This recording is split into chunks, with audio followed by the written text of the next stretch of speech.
I love this business because I see the power in what we do and the change we affect in people's lives. And because of that, I feel like I need to be critical of it, right? In the same way that you would discipline, a child or someone because you want to correct behavior. It is important to me that we call out the things that hold the industry back, because there's so much more opportunity and so much bigger of a difference we could be making if we just as an industry opened our arms and embraced the diversity, not just from a racial and ethnic background, but even just allowing more women into the industry.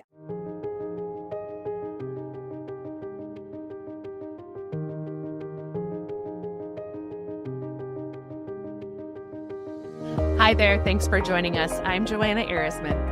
And I'm Leah Alter.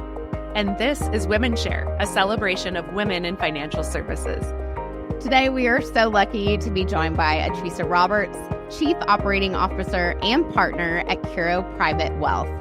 While Atricia's career has spanned more than 2 decades, as she started as a registered investment advisor in 2005 at Merrill Lynch, she is most passionate about educating others about the benefits of financial planning, especially those who have been historically underserved and underrepresented in the industry. She believes that people are more than assets they own, and after several years of working in the nonprofit industry, she rejoined the financial services sector in 2016. We are just thrilled to have you on the podcast, Atricia. Welcome to WomenShare. Thank you so much. Thank you for having me. It's such a privilege to even be considered to participate here, and I look forward to our conversation. Likewise, we're happy to dig in. And from what we have heard about your role at Curo, it sounds like you wear many hats. So give us an overview of what is your primary focus within the firm. Okay. Well, as Leah has already mentioned, my official title is Chief Operating Officer and Partner. So I do work very closely with my partner, Ann McCabe, in our practice management. But my number one responsibility, of course, is to our clients. So I am a lead advisor. And I would say 80 to 85% of what I do every day is being in front of the client, meeting with client, giving financial advice, doing financial planning, guidance, answering their questions, educating. So that's always my primary responsibility. In my role, though, I also oversee operations from both the client service and practice management side. So all of our operations team will essentially report to me, and I try to, from a high level perspective, make sure that we're operating as efficiently and effectively as possible. And then also giving the best client service experience that we can provide, because that's what keeps us employed, right? That's what keeps us going is the clients. And we want to make sure that any client that agrees to work with us experiences world-class service anytime they interact with our firm or with anyone on our team. That's awesome. And what a fun balance, too, of kind of right brain, left brain, being creative, and then also being very operational. It's cool that you get to wear kind of both of those hats and play both of those roles. Yeah, absolutely. And to be honest, I'm a very left-brained person. I love numbers. I love spreadsheets. Excel makes me happy. So Same. So the other part of it, being able to, especially in what I do with Ann as a partner, being able to strategize and plan for our business, being able to set some vision for who we want to be, where we want to go, that helps me exercise a muscle that hasn't always felt natural for me. So it's been a great, not just a great experience in what I do, but even learning and expanding my capability and being able to do both, essentially, because I've always been more operations. So being able to flex that more creative vision muscle has been so much fun over the last few years. Yeah. And I can imagine too, I guess as I've moved into consulting, I've realized this. There's a lot of things where it's like theoretically or philosophically, you recommend these things like do strategic planning and sit down quarterly and buy. But then actually implementing it and doing it and seeing the power of it, I can imagine that's been a really fun journey. Because in our conversation with Ann, she was talking about that, of really that discipline that you all bring to your practice of, stepping back and looking at the business. So That's really, as a fellow Excel spreadsheet lover who also realizes that there's power in stepping back and looking at the longer term. That's really neat to hear. Yeah, getting out of the nuts and bolts is sometimes really good. And Anne is just the opposite. I think she's always so big picture, visionary, high level. So partnering with her has also helped me to expand in that way. It's been fun. Yeah, it sounds like you guys are great partners. We do. And I don't just say that because it's the right thing to say, but I have been so blessed in that partnership with her. We just genuinely like each other, which always helps in any partnership. Yes. And we want to see each other win. We want to see our practice grow. We both have that sort of same passion about doing what's best for our clients. And she's a pleasure to work with every day. Love her. Hi, Anne. Hi, Anne. We loved having her on the show too. She's fantastic. Yeah. So we share your passion around expanding diversity in financial services, an area that we all know is lagging big time. And you've been in the industry for a long time now. So I know this is like a big question to ask, but tell us about your experience as both a woman, right, with WomenShare. That's what we're primarily focused on. But further, being a Black woman, what has that been like? And how have you seen the industry change since you entered? And maybe some of the areas where you think we need to still be focusing and paying attention.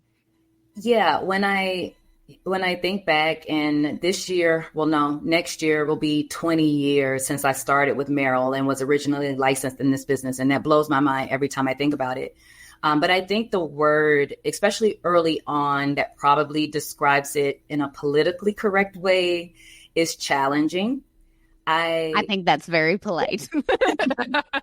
I tell people often, in this particular industry, I think it's really exaggerated, but in any experience where you show up and you're the only person who looks like you in a space, it creates a dynamic psychologically that becomes very difficult to overcome. You become very hyper aware of yourself. And there's always this idea of being able to fit in or to assimilate. And when I started in this business with Merrill Lynch, I was in my early 20s. I wasn't far out of college. And when I joined my office, which was at the time in Georgia, I was the youngest advisor in my office. I was one of 3 women advisors, and I think there was a total of like 18 of us at that time. And then I was the only Black advisor in my office. And then what I come to learn is I was, I believe, one of the first Black advisors to work in their office. I think there was another Black guy maybe a few years ahead of me who didn't last very long. So it was an interesting dynamic. And I think being a very young woman and just wanting to impress, wanting to fit in, wanting to be one of the boys, right? Wanting to not stand out. I bent myself over backwards, tied myself up in knots, trying to be less of who I was. And I think in my early 20s, it was about wanting to dress the same. So I wore a lot of gray, a lot of black, a lot of navy, just, I was scared of color and I didn't want them to think I was too girly, right? Because I was wearing pink or wearing flowers. So it was a lot of that played in the back of my head. And then I also realized that even from a management perspective, my manager struggled with even coaching me because he just immediately from the time I showed up, he just could not see me as just an advisor. Every conversation either started in or ended in some way I could just focus what I was doing on Black people or focus what I was doing on Black women. So I realized even who I was, me being a woman, me being a Black woman, even became a barrier in my development with other people in my office, which I don't think I knew then or knew how to articulate then, but definitely looking back now, I know that's exactly what it was. So I had a pretty difficult time at Merrill. I did fairly okay with the hurdles, because if anybody remembers what that new advisor program was like at Merrill 20 years ago, there were these huge new asset hurdles you had to hit to make. Right. Pretty early on, I started out pretty well. And as the hurdles got larger, what I learned was that the advisors who were successful in reaching them were typically because they had some alliance with a more senior team. So a lot of the senior advisors would either hand off clients or hand off assets to help them reach those hurdles. And I saw some advisors, particularly young white male advisors who started after me, who started to get lots of those opportunities before me and ahead of me. And I realized that it was just because they didn't connect with me, they didn't identify with me and always kind of saw me as other. So needless to say, it made it a very challenging experience. And then you mix that just with where we were in the financial crisis or the beginning of it in that time in 2008. Sure. And I realized, I was like, you know what? This business is not for me. It's not for people who look like me. I never, ever, ever want to do this again. I remember having a conversation with a friend when I finally decided to leave. Like, I would tell any Black person, don't go into the investment industry. They don't care about you. They'll just chew you up and spit you out. So I completely changed paths. I mean, I think that shifted my whole dynamic. I had always been a numbers person. I worked at banks prior to Merrill Lynch. I went back to school. I got a master's in communications. I worked in nonprofit. I was like, no, I really want to care about people. I don't want to just think about people just as how much new money they can bring me. And I did nonprofit focused work for a really long time. And it was actually only after relocating to this area that I was drawn back into the business. And then when you ask about what I've seen change, honestly, I think it's been slow. And it's been slower than necessary. I mean, because I think about 20 years ago, I was showing up at conferences as the only Black female advisor in the room. There are times when I show up at conferences now as the only Black female advisor in the room. But what I have noticed is that there have been at least steps taken by many organizations, specifically like the Certified Financial Planning Board is making a really big push into diversity and trying to introduce advisors from underrepresented backgrounds to the planning industry. So I do think that people are starting to wake up and realize that we've got to do something different to make the change move a little bit faster, because I would love to see the next 20 years be very different from what the last 20 years has been. Yeah. Well, and I'm curious to hear how did you get reconnected so you said you moved, so you're in the DC area, Baltimore area. So what was that connection like to bring you back to the industry? Yeah. So funny story. And I think it probably goes into why I'm passionate about mentorship. But when I came to the area, it was originally with a job offer with a nonprofit. And I decided not to take it. Nonprofit is hard work, right? It takes an emotional toll. Yeah. And I was like, I miss numbers. So I went back into banking. I worked at Bank of America for a few years. And it was at Bank of America where I met the founder of my legacy practice. And he was my client on the bank side. So he had no clue that I had a background in investment management. He was in my office one day and he asked me, he said, Atricia, are you looking for a job? And I told him, I said, well, you're at my job currently. we're here at my current job. I don't do this just for fun. I love numbers, but this is not a hobby. Right. But he did say, he's like, I really, and again, I knew what he did. And he was like, I think you would be wonderful in this industry. You're so good with clients. And it was at that point when I told him, I said, well, I actually have done that before, right? I worked at Merrill. He had no idea before we had that conversation. He handed me his card and he said, if you have any interest in getting back, give me a call. I said again, I was like, no, I can't do it. I won't do it. And it was actually my sister who was like, just call. What's the worst that could happen? And I called, and he's got a charismatic, persuasive type way. And I think it was probably less than 3 weeks that I accepted the position, put in my 2 weeks notice, and changed over from Bank of America back to this industry. And that was in 2017. Wow. And that was Bernie, right? That was Bernie. Yeah. So Bernie Wolf. So the current iteration of our practice, Ann and I, is the merger of two firms. Of course, the one that Ann started in 2014. And then I am the successor of a legacy practice that Bernie Wolf founded over 40 years ago. So it was because of him that I was pulled back into the industry. It was a lot of his mentorship then that helped to build the confidence I needed to show up in the space because it had never been an issue about not knowing, right? I knew theoretically how to be an advisor. I think what is important is knowing that you can do it, that you can be that clients will trust you when you show up in front of them. And I credit Bernie with coaching me and mentoring in that way to help develop the confidence I needed to be able to do this business and approach it in a way where I could show up and be comfortable authentically as who I am and not trying to tie myself up in knots to try to be something different. And he was very open and honest in saying, I think that you being different is an asset. And the sooner you see it that way, the better off you'll be. And I just began to embrace who I was and what I brought to the table that was different from everyone else, that clients had the opportunity to work with. So it was definitely career changing, but in a lot of ways, life changing. Don't tell him I said that though. Because again, it helped me not just from a professional perspective, but even from a personal level to just learn to be comfortable in the skin that I'm in. And I think women often sometimes we want to dim our light and we sometimes make ourselves smaller. And I think learning to lean into being a woman and even lean into that femininity, right? If I want to wear a suit with flowers on it because that's the way I'm feeling today and it's spring, then that's what I'm going to do. And I do credit Bernie with a lot of being able to provide me with helping me gain that confidence.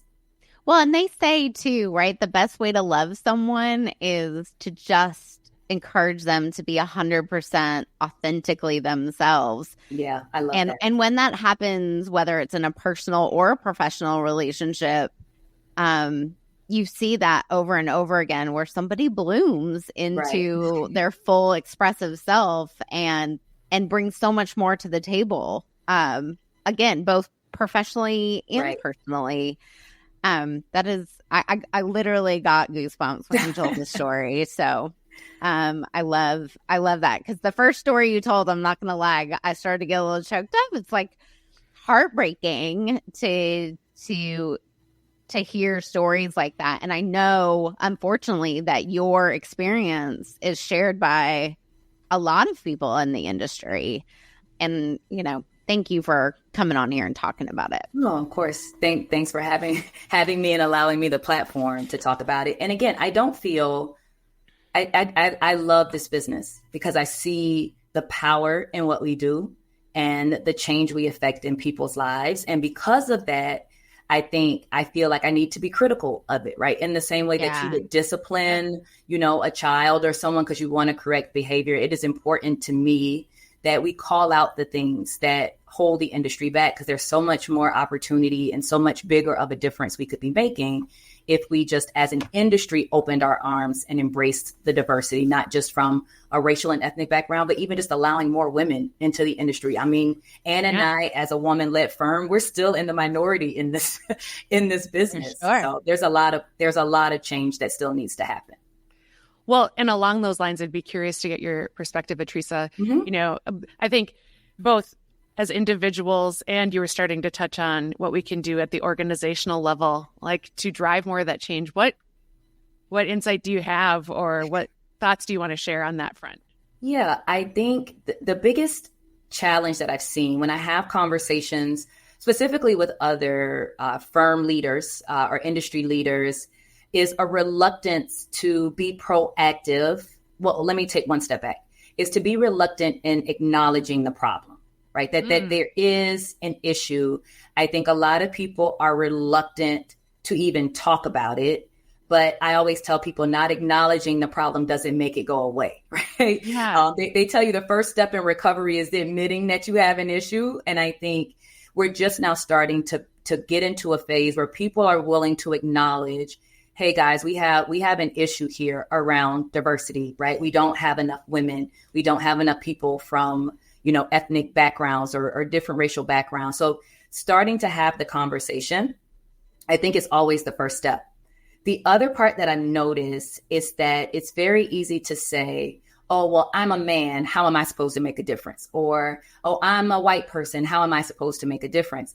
And I had a really great conversation with a person, an industry colleague, and I was letting them know, if not you, then who? right? There's got to be someone on the inside who can unlock the door for everyone else. You can't ask the people being held outside to make the change, right? So if we want to allow access to spaces where people haven't been allowed, then it's got to be someone from inside. It's got to be someone who's there who can open the door and say, here is the opportunity. And I think that's where we have to make a proactive step to be focused on that, right? And again, it doesn't mean that you want to be biased against other people, but as a woman leader in the industry, it is always running, I wouldn't even say in the back of my mind, it is always top of mind, especially when we're hiring. Have we considered enough female candidates? Have we seen enough resumes for women, which can be hard, especially when you're hiring in the advisor space. We don't even get a lot of candidates, right? Female candidates or diverse candidates. So it's always this top of mind idea. Do we need to give ourselves a minute to consider other applicants, right? Should we reach out to the recruiter and say, hey, we would really love to be able to at least interview a woman or interview someone from an underrepresented background? Is there anyone else? Because I think by making that proactive step to say, hey, we're not going to hire a person because they're Black or because they're a woman, but we want to make sure that we're allowing enough opportunity to even consider them. And I think when you start to take those proactive steps, when you make it top of mind that you want to go out of your way to be inclusive. And I think that's what it takes, right? It wasn't just one person or one thing that created the disparity, right? It was a system that formed itself in some way that made the disparity happen. So it's got to be a systematic approach to undoing it. And I think the first step in that is just being proactive in that inclusivity. Have we interviewed, did we consider a woman for this role, right? Would a woman be a good fit? Maybe we go out and proactively look to hire a woman or look to hire for someone from a diverse background. And I think that's how you start to make some change. And once you open the door, then you've got to be willing to mentor and coach and give them the tools, because we're talking about groups of people who haven't had exposure in many cases to our industry. So it's not just like, okay, we hired you, good luck. Right. Because I tell people that's when you're making a diversity hire. Right. Which is what I felt like I was a lot of in the Merrill box. I checked the box. Right. I was Black. I was female. It was like, OK, check. We've made our diversity hire. But there was no one pouring into me, coaching me, wanting to see me develop and grow. And I think that's what makes the difference. We're not just hiring to check the box to say that we did it, but we really want to help coach and mentor and groom this person to make them successful in this industry, so that they have an experience where they feel like they're actually able to achieve and not just show up and flame out after a few years and like me decide I'm never doing this again. Right. Even though it was something that you love. Right. So how many people, are not being able to do the thing that they love because they don't feel like there's a space for them, or they don't feel like they would have access to a mentor or a sponsor that would really go to bat for them.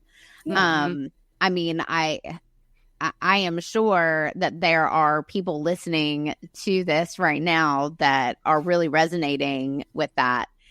We know, obviously, we share the passion around mentorship and sponsorship as well. So what, in terms of practice for you, being now in a leadership role, what does that look like within the Curo organization? Yeah, so we are, one, I am in a wonderful situation where my partner feels as passionately about this as I do, about expanding the opportunity and open up the opportunity to women, people of color, to introduce them to the industry. We are also backed by a partner who also shares that same mission, I will say, maybe not as passionate as I am, but that same mission, who we will do things now. Like, so we have our corporate partner, they sponsor a summer internship.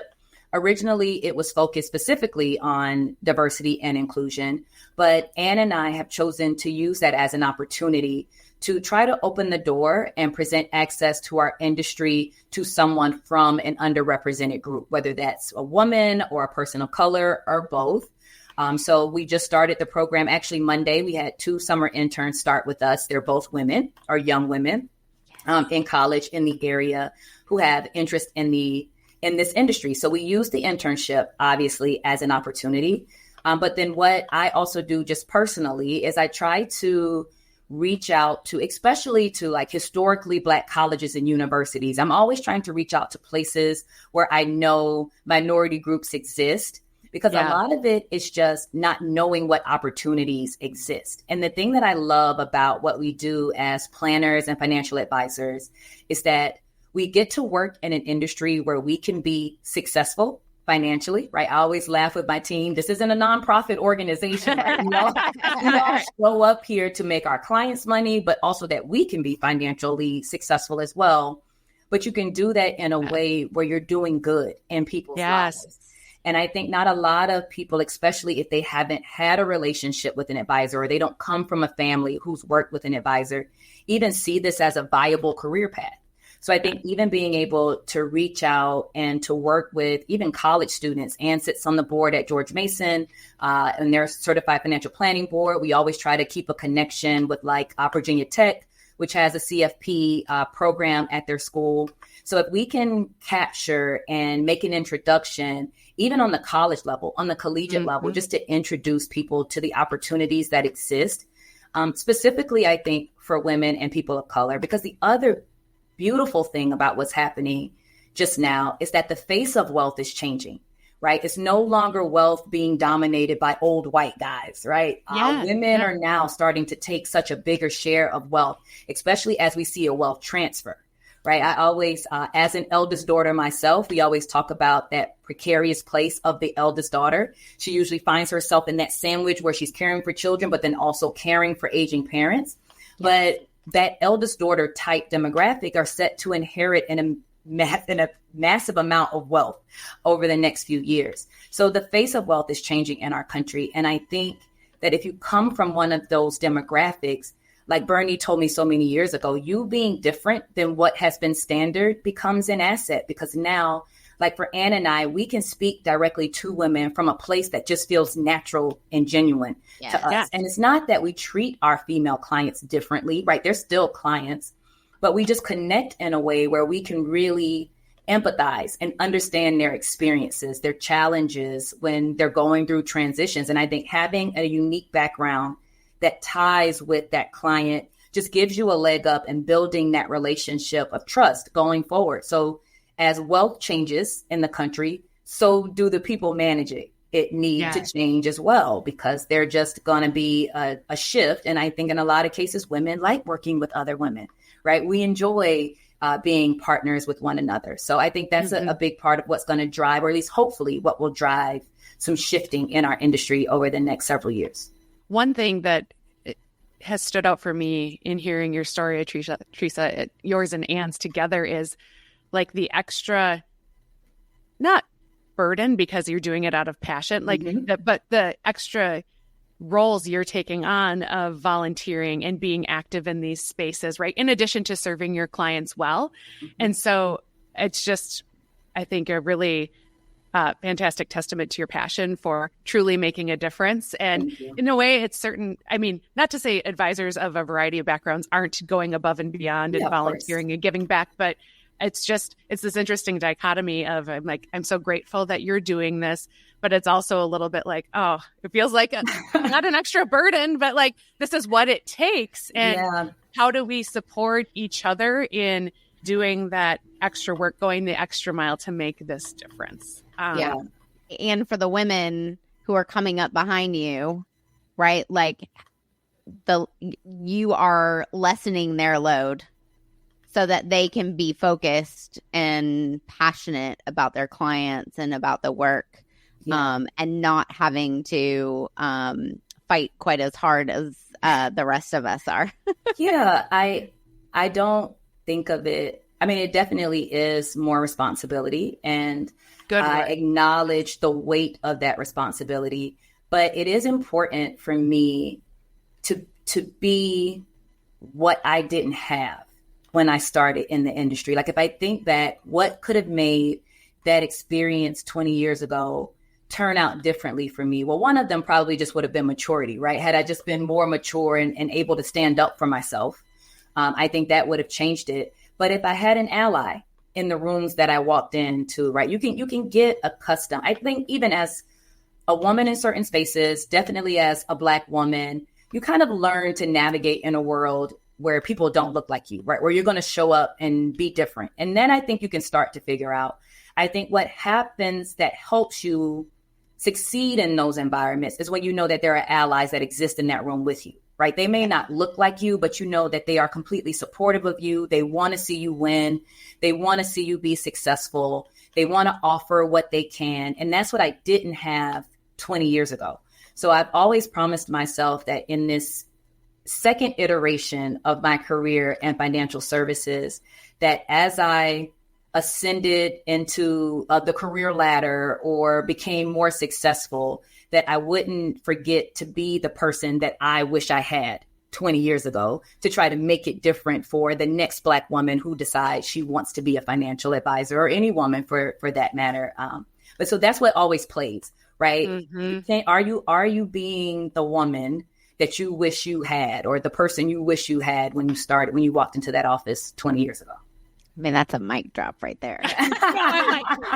What do you even say after that? I mean, that's yes. Yeah. We could talk for okay. Yeah. We're gonna have to have it part 2. Okay, Tell me now. We're curious to hear what is the best not financial advice? What is the best career advice you ever received? Okay, so this is a 2-parter. So one came from Bernie, and it was very, very simple. When we were having one of these conversations around, but Bernie, I'm different. I don't look like our clients. I'm so young. That was another big thing too, right? Like, I'm so young. People aren't going to trust me. One of the things he said to me, and it plays with me all the time: people do business with people they like. And again, this could work to the negative, right? But no matter how smart or not smart you might be, people will be willing to work with you if they just genuinely like you. And if you focus on just showing up as a good person, as a likable person, showing people that you care about them, that you care about their families, then the differences that you have start to fade away because people just see you as the person they like. So that's resonated with me and always does. And I share that with other people. People will do business with people they like, no matter how you're different backgrounds, experiences, different ages. If they like you, they will work with you and learn to trust you. So that's the one. The second one actually came from a female leader at Bank of America when I was there during that time, because we were talking about the challenges that women particularly have as they're trying to climb corporate ladders. And the thing that she told me is, she said, what I've learned as a woman is that we can have it all. It's just hard to have it all at once. And it's hard to be good at all of it at once. So give yourself grace as you grow and expand, and understand that I can be a great wife. I can be a great mother. I can be a great boss. I can be a great advisor. I can be a great professional. It's just going to be really challenging to do it all well all the time. So give yourself grace in either of the arenas. And Ann and I have this thing that we talk about a lot, about learning to juggle all of the things. And I don't have children, but Ann does. And I know she battles this a lot, right? With wanting to show up 100% at work, but then also 100% at home. And we use the analogy a lot about juggling the balls and recognizing that some balls are rubber and some balls are glass. And that there are going to be times when you may drop one, but if you drop a rubber one, things will be okay. So as you're starting to juggle all the things, sometimes you have to focus on the things that are glass. And for women, many times that might be your children, right? Having to choose your kid's school event over a client event, or over, a trip to some other financial conference to hear wholesalers, right? But so if you keep your eyes and recognize which balls are rubber, which balls are glass, and be gracious to yourself if and when you do drop one of the rubber ones, right? Just be patient with yourself and just know that I'm trying to juggle a lot. And it's going to be hard for me to do it all really well all of the time. So those were the two that I keep in my heart and mind all the time. They're so good. Yeah, so good. I love the rubber and the glass. That is, I've not heard that. And I think that's really Powerful. So, Atricia, what can we celebrate with you today? Whether it's in the office, outside the office, we want to celebrate with you. What are we celebrating today? Okay. Well, shameless plug for in the office.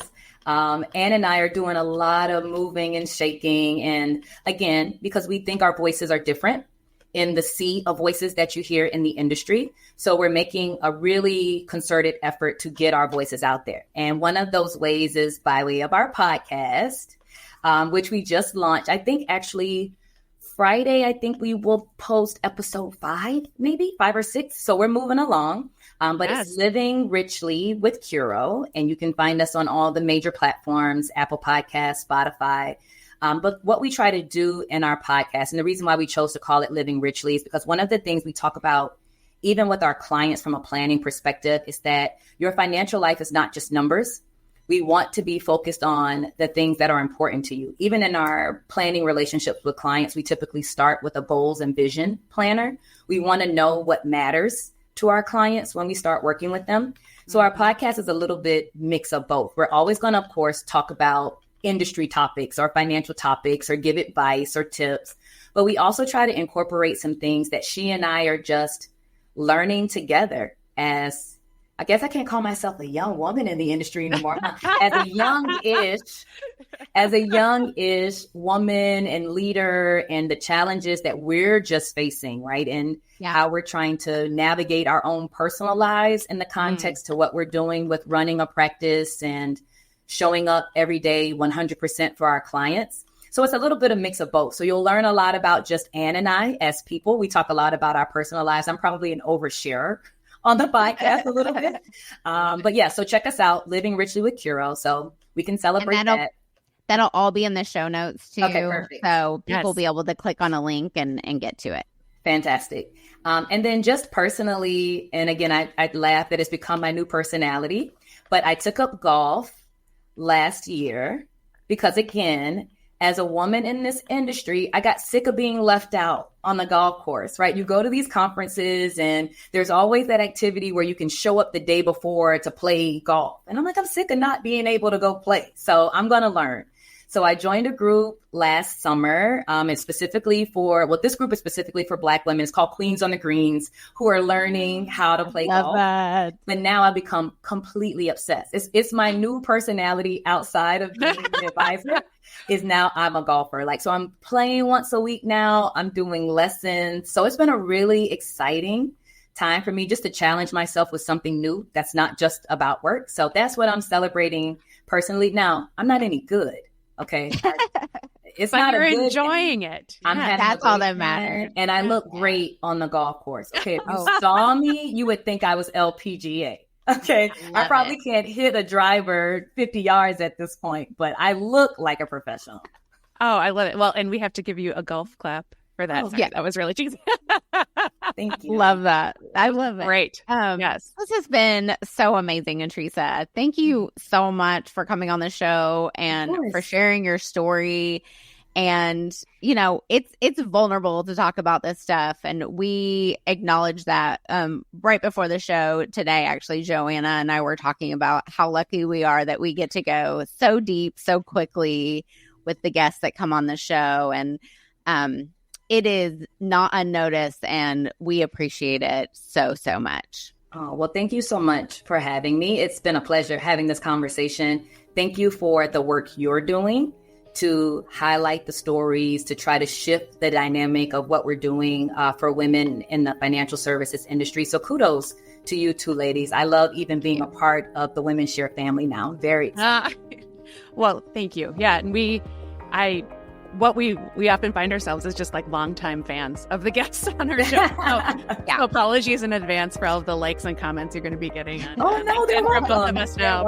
They're welcome. We've become, true fans. And likewise, I'm following what you ladies are doing too. I love it. And that's the whole point, though, is just this community is absolutely powerful wherever it takes all of us. So, well, that is our show for today. If ours is a mission that you want to share in, subscribe to WomenShare on your favorite podcast platform. With that, I'm Joanna Ehresman. And I'm Leah Alter, and we will catch you on the next episode of WomenShare.